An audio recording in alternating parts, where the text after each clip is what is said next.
Sharpening the blades on the electric razor, it works fine as long as the blades are flat if you use the mirror and the grinding paste.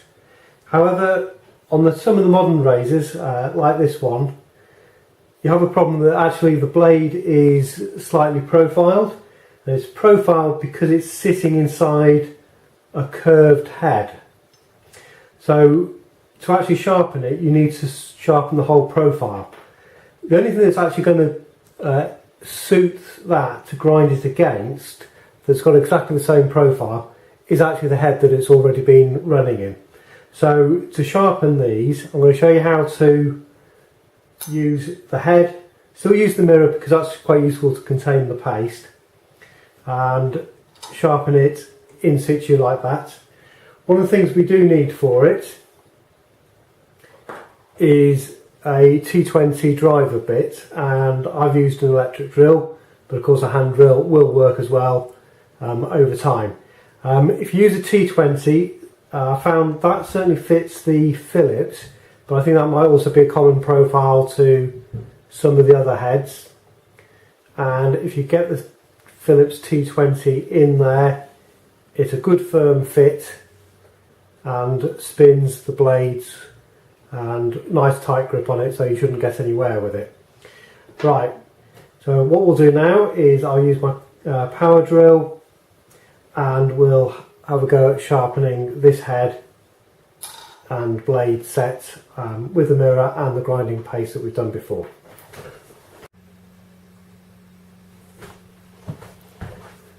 What I'm going to use for the grinding is some 5 micron diamond grinding paste. That's a very fine polishing paste.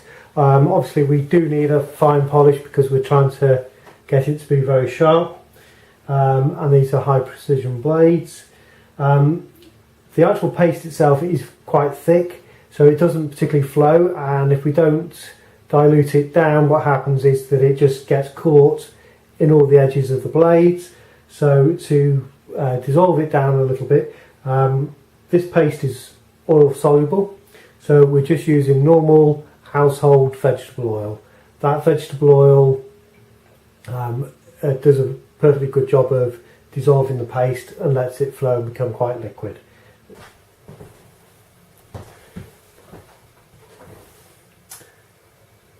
I've got the head, and what we're going to do to start with this one is we're going to put a load of the diamond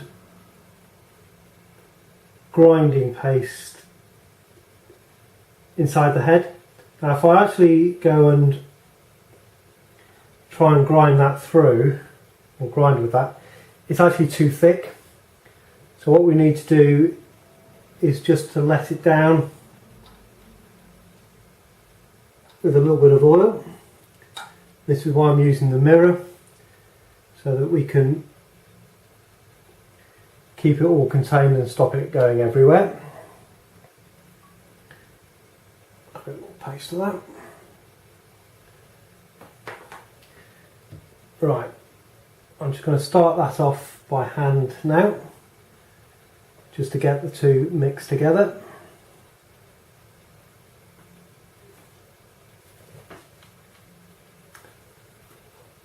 And then if we hold the head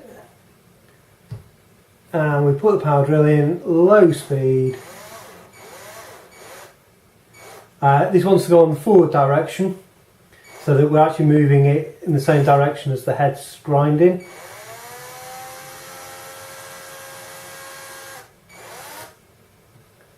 Okay. I'm adding a little bit more oil at this stage.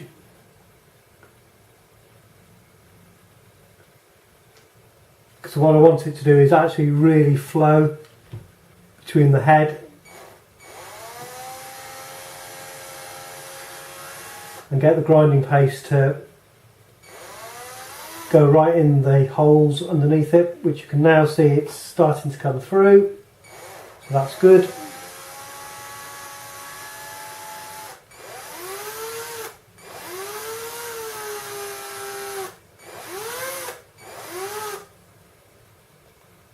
Okay, let's have a look. Right, as I'm looking at that now, I can see that we've got a lot of that mixed together with the oil, and that's starting to become quite fluid, which is good. I'm just going to put that back in with the oil again.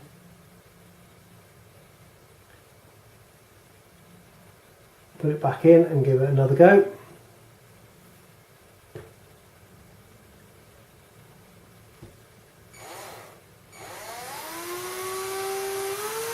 So the key is to make sure that we've got the oil and the grinding paste actually flowing between the head and the blades.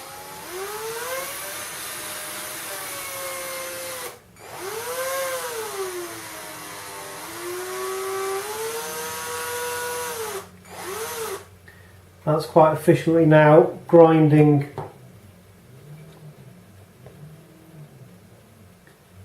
the two together. So we've got now a ground match surface. So I'm going to clean up the heads and then we can have a look at the results.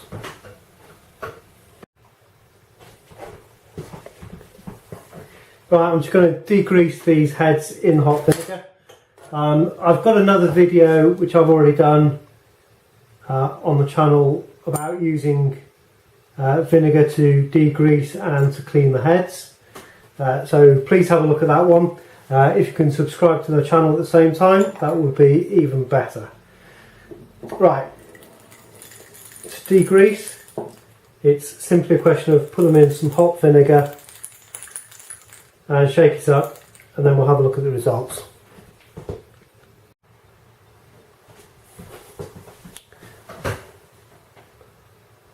Here are the heads. They're all now cleaned up in the hot vinegar and rinsed off. So nice, clean, sharp heads ready to reassemble. Thank you for watching. If you can like and subscribe to the video or to my channel, that would be even better, and just enables me to keep making hopefully useful and informative content. Thank you.